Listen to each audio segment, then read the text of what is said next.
펀더멘탈이 좋은 주식을 골라서 원래는 가만히 들고 있으면 돈이 되는 시장이지, 챗 GPT가 기존 검색 회사들에게는 진짜 저는 위기일 거라고 생각해요. 좋은 주식은 사고 물리세요. 그냥 MSCI가 선지수 편입해달라고 우리가 요청을 하면 늘상 얘기하는 게 외환시장 안 열려 있다고. 그 중에 하나가 해결되는 거예요. 지금 말씀 가운데서 네. 투자를 해야 된다 말씀하셨잖아요. 네. 그러니까 요즘 그 말씀하신 작년에 그런 일들 때문에 매매를 하는 게 정답이다. 한국 시장은 이렇게 생각하는 분들이 원래는 안 그랬습니다. 트레이딩 관점으로만 네, 보시는 네, 분들이 네. 있거든요. 올해 불안해서 못 가지고 있는 근데 거죠. 원래는 그렇게 하면 그냥 수수료만 나갈 거고 그렇게 큰 돈 못 벌 겁니다. 이거 좁쌀 100번 구르면 뭐합니까? 호박이 한번 굴러야지. 투자를 해가지고 한번 50% 60% 먹고 이래야지. 막 매일 샀다 팔았다 마음 졸이고 그래서 조금씩 2% 3%씩 먹었는데 또 다음날 잘못 들어가면 뉴스 보고 어떤 종목 오늘도 그런 종목 하나 있었어요. 하이브라고. 하이브. 네, 저 SM 인수한다고. 네. 그거 뉴스 보고 샀던 사람들 다 그냥 그러게. 다 손해 보잖아요. 그래서 어떤 투자를 정말 이게 장기적인 펀더멘탈이 좋은 주식을 골라서 원래는 가만히 들고 있으면 돈이 되는 시장이지, 매일매일 뉴스 따라서 매매하면 잘 안 될 겁니다. 네. 그렇군요. 진짜 오늘 뭐 갭 상승으로 높이 일어나가지고 10%까지 오르다가 지금 마이너스 1.5로 끝났네요, 하이브가. 그러니까 이제 고점에서 사신 분들은 하루에 그냥 10% 날린 거죠. 고점에 살 돈이 있었던 거죠. 왜냐하면 뭐 오른 주식 뭘 팔았을 거 아니에요. 그렇죠. 그러면서 뭐 요즘 2차 전지 오르니까 그건 나는 이제 팔고 안녕하고 돈을 가지고, 그럼 그걸 팔았으면 그게 내리길 현금 들고 기다리든가. 그런데 투자자들의 심리가 안 그러거든요. 현금 두고 못 버티죠. 못 버틴다고요. 그리고 또 막 뉴스 검색했더니 뭐 속보 떴는데 막 인수한다 그러고 그러면 혹해요. 그래가지고 뭐 아침 시작부터 들어가는 거예요. 그래가 거기다 언론에서도 수익률 상위 주식하는 분들이 오늘 대규모 매수한 순서가 이겁니다. 개미들이 난 좀 안 그랬으면 좋겠어요. 제가 하이브를 싫어하느냐? 엄청 좋아해요. 네. 엄청 좋아한다. 그러니까 우리 대표님도 이제 지금 상당히 큰 자금으로 개인 투자를 계속 하고 계시니까. 큰 자금으로는 안 하는데 제가 또 이런 일 하고 그래서 큰 자금은 안 합니다. 안 하는데 어쨌든 이제 저는 장기 투자 포트폴리오가 따로 있고 증권사 자체가 틀려. 그래서 거기에는 장기 투자하는 것들만, 그건 제가 매매 안 한 채로 그냥 가만히 있는 거예요.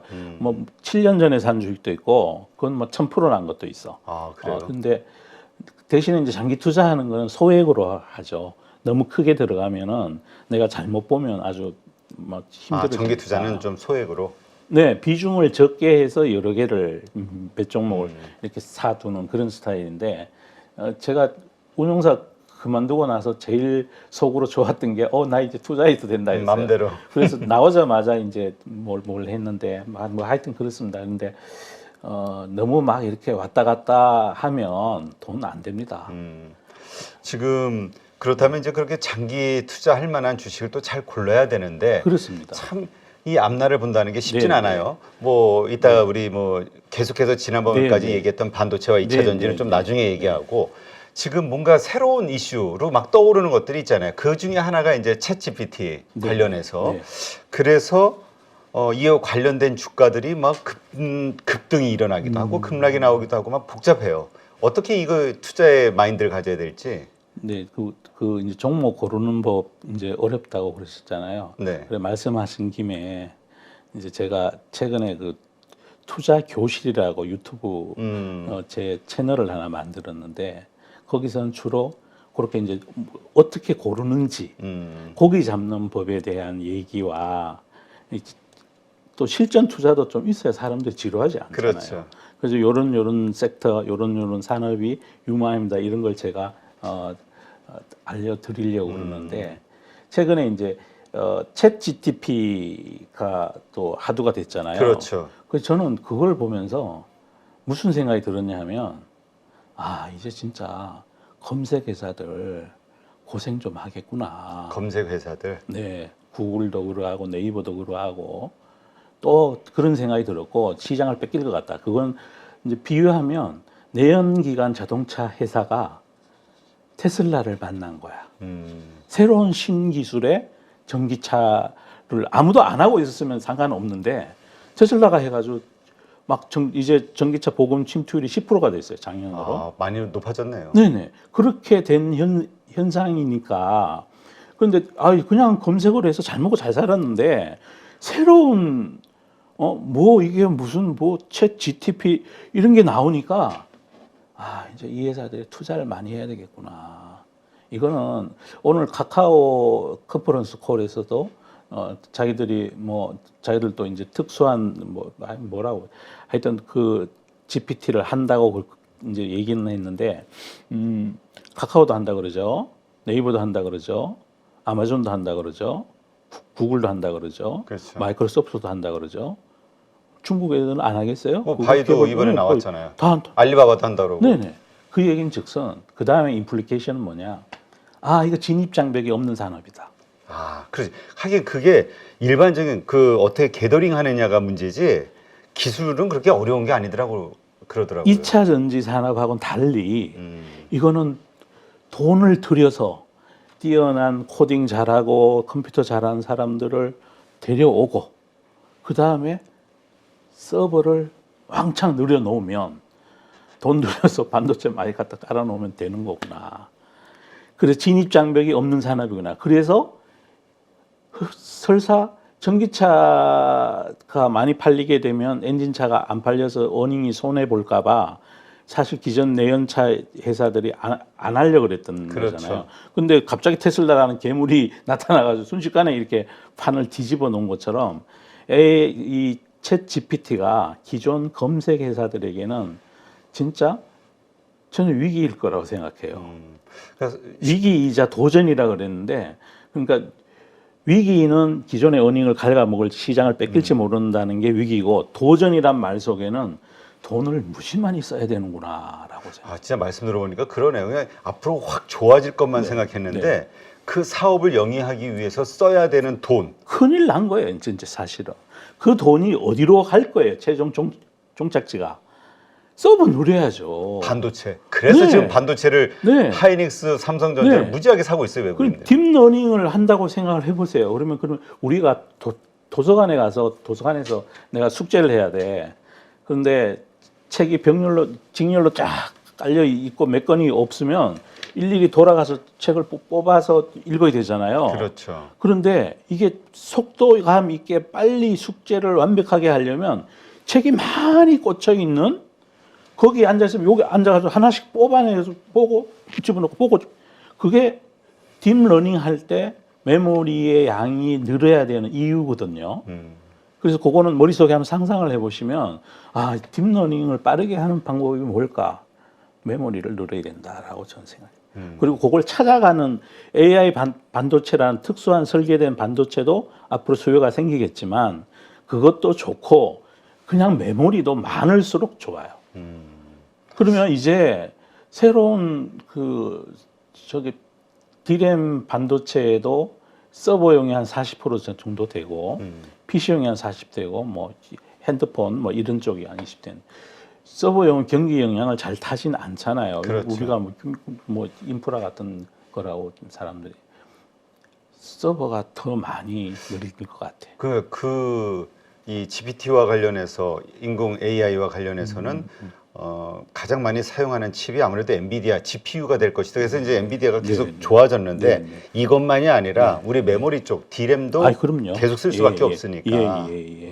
근데 말씀을 들으면서 이제까지는 많은 분들이 어떻게 생각했냐면은 와 이제 MS 빙을 통해서 엄청난 시장이 열려질 거야 혹은 막 앞으로 더 이렇게 성장할 거야 생각했는데 오히려 이 회사들의 주가가 더 좋아질 거라고 보기보다는 이제 진짜 무지하게 투자를 해야 되는 악순환에 빠질 수도 있겠구나라는 생각이 얼핏 드는데요. 그러니까 테슬라처럼 자동차를 안 만든 내연기관을 안 만들던 회사가 만드는 거는 플러스 요인이고 가령 현대차 같은 경우에는 전기차가 팔리는 만큼 침투율이 높아질수록 엔진차가 줄어들 거 아닙니까? 그렇죠. 그러면 요 비즈니스도 검색을 원래 하던 회사들은 큰일 난 거지.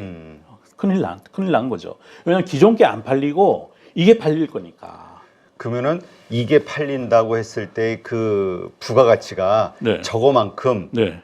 왜냐면 저거는 그렇게 큰 비용이 안 드는데 네, 네. 이거는 어마어마한 네. 비용이 드니까 엄청 투자가 제하고도 늘어나야 그만큼의 된다는 부가가치를 거죠. 만들 수 있을 것이냐 해서 퀘션이라는 네, 거군요. 진짜 그런데다가 진입 장벽이 없다는 거를 이번에 여실히 보여준 거예요. 그렇죠. 제가 바둑 좋아하는데 저기 그 온라인상 바둑 아마 5단 정도 됩니다. 그래서 세시네. 그 바둑 프로그램이 옛날에 보면 처음에 알파고가 나온 그 뒤에 어떤 현상이 있었냐면 그 TV 중계 바둑 중계하는 화면에 릴라 제로 뭐 타이쿤 뭐 이러면서 하여튼 AI 그 바둑 프로그램이 몇 개가 경쟁하듯이 거기 얘는 몇 대 몇으로 전망하고 그렇게 쭉 나와 있었어요. 그때도 저게 AI가 별거 아니구나. 돈만 들이면 되는 거구나. 그렇게 생각을 했었거든요. 근데 이번에 이제 챗 GPT 저번에 제가 이제 뭐 시연해봤다 그러고 제가 지난 방송 때 그랬잖아요. 그런데 너나 나나 다 할 수 있는 거구나. 단 그 너나 나나는 돈만이 유일한 진입 장벽인 거예요. 그 얘기는 기존의 사업자도 그러네요. 이게 새로운 시장이 열리는 게 아니라 기존 시장을 대체하는데 원가가 그만큼 높아졌다 이렇게 봐야 되는 거네요. 네, 그렇습니다. 그러니까 이게 마이크로소프트에게 엄청난 주가 부양의 모멘텀이 될 거야. 마이크로소프트는 빙이라는 검색 엔진을 하고 있었는데 그 빙은 사실 구글이나 이런 거에 비해서 게임이 안 되죠. 현저하게 게임이 안 됐으니 마이크로소프트에는 기회일 거예요. 그러네요. 새로운 시장을 자기가 만드는 거고 플러스가 요인이고 구글 입장에서는 잘해봐야 본전이거나 미치거나. 거기다 이번에 또 자체 AI 그거 했다가 망신당했다고 오류 뭐 지적받고. 뭐 그거는 저는 그 본질적인 이슈가 아닌 것 같고요. 그러니까 그러한 그거는 이유. 챗 GTP도 저번에 제가 보여드렸잖아요. 전 세계 인구가 몇 명이라고 그랬더니 7억 5천만이라고 한글 버전일 때 지금도 오답이 나온다고요. 그게. 그러니까 그건 그냥 우연찮게 뭐 그것 때문에 주가가 내렸다 그러는데 어제 구글 주식을 내다 판 사람한테 다 전화해가지고 너 왜 팔았냐 물어볼 수도 없는 거잖아요. 그건 그냥 나중에 이유를 붙이는 거고 제가 생각했을 때는 검색 시장이 이제 굉장히 다른 영역이 생긴 거예요. 그러니까 자동차랑 비교하면 딱 맞다니까요. 그러네. 내연기관 차만 굴러 다녔는데 갑자기 전기차가 나타난 거예요. 테슬라 같은 역할을 오픈 AI가 한 거라니까요. 아니 저는 요새 그 이러한 이슈로 그 주가가 많이 빠지고 있잖아요. 네네네네. 이제 알파벳, 네, 구글. 네. 그래서 이거 저점에서 잘 잡으면 또 기회가 되겠구나 이런 관점으로 봤었는데 지금 우리 대표님 말씀 들으니까 이거 펀더멘털의 기본적인 문제가 있을 수도 있겠구나라는 생각이 드네요. 네, 저는 조금은 조정 기간이 길어질지도 모르겠다. 그리고 위로 치고 올라가기에는 참 이 역풍을 이겨내야 되니까. 그리고 그걸 고도화 시킨다고 했을 때, 그러니까 어떤 AI 챗 GPT 같은 비즈니스 모델이 아주 성공한다고 하는 것은 엄청난 반도체 투자가 필요해지는 거죠. 네. 사람도 대규모로 고용을 해야 되고. 그러니까 지금 오히려 어떻게 보면은 비용 쓸 곳이 또 하나 생긴 거예요. 그러니까 그 자체에다 투자하는 것보다 네. 그 검색 네. 그 챗 AI GPT 같은 네. AI를 사용하는 그런 네. 곳에 투자하는 것보다는 그 사업을 위해서 살 수밖에 없는 이런 반도체 관련된 기업이 투자하는 게 훨씬 유리할 네, 수도 그게 있다. 훨씬 사실 전체적인 플러스 요인은 그걸 처음으로 소프트웨어는 처음에 먹는 자가 다 먹고 시장을 대부분 장악하게 되는 거니까 그러니까 무서우니까 막 구글이나 뭐 이런 데도 막 급하게 한다 그러잖아요. 오픈 AI가 아주 잘 하게 되면 사람들이 요 환경에 사용자 환경에 익숙해지면 그것만 그게 시장을 장악해 버리니까. 그렇죠. 그래서 소프트웨어업은 한 번 장악하고 나면 2등이 그걸 빼앗기가 엄청 어려운 비즈니스잖아요. 네. 그래서 그렇게 되기 전에 시장이 그렇게 만들어지기 전에 나도 할래 하고 다 지금 들어온 거예요.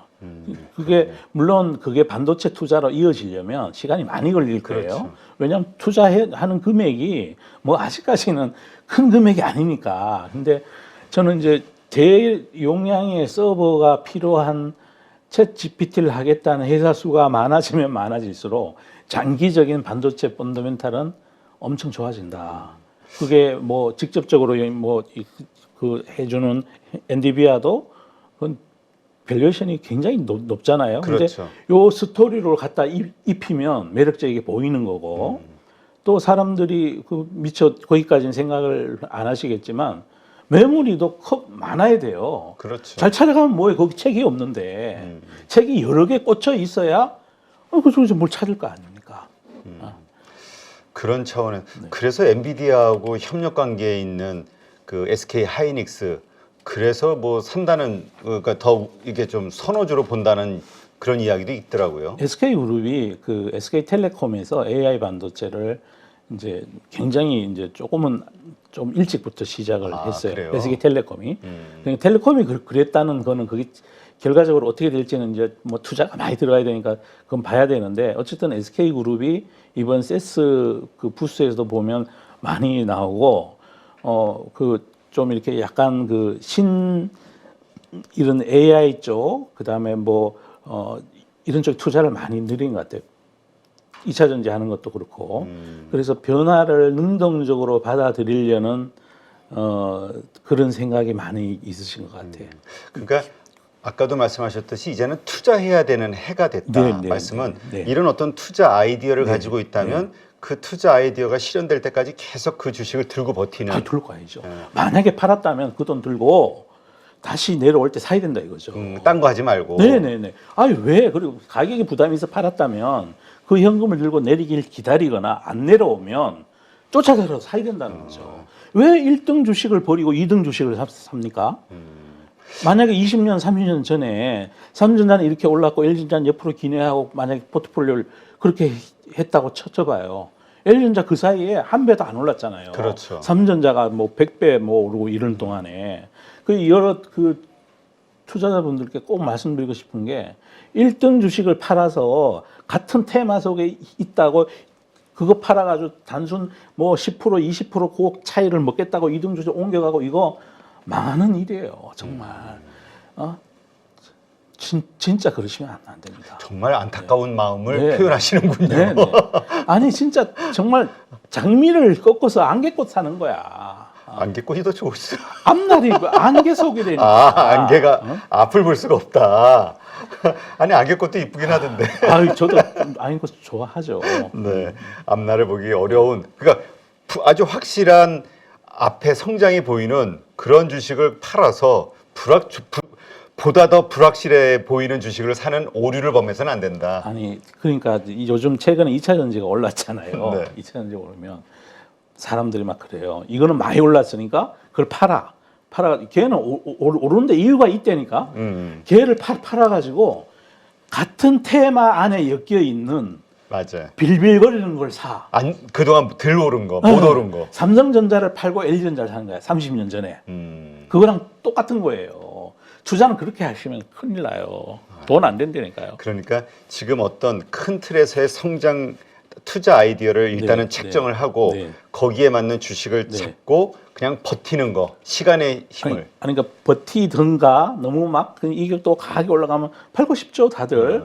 근데 저는 그것도 반대하는 거고 뭐 5% 싸게 살려고 10% 싸게 살려고 1등으로 가는 주식을 자꾸 매매를 하면 수수료만 많이 나가요. 매매하지 말고 지금은 그러니까 투자해야 좋은 될 때. 주식은 들고 있어야 된다. 그리고 올라가는 게 개인 수급이 아니고 정말 현명한 투자자라 할 수 있는 제가 그 뭐 그렇게 막 깊이 분석해서 하는 분들이 막 사서 올라가는 거면 인정해주고 그래요. 니들이 그렇게 좋아했나? 옛날에 잘 샀네.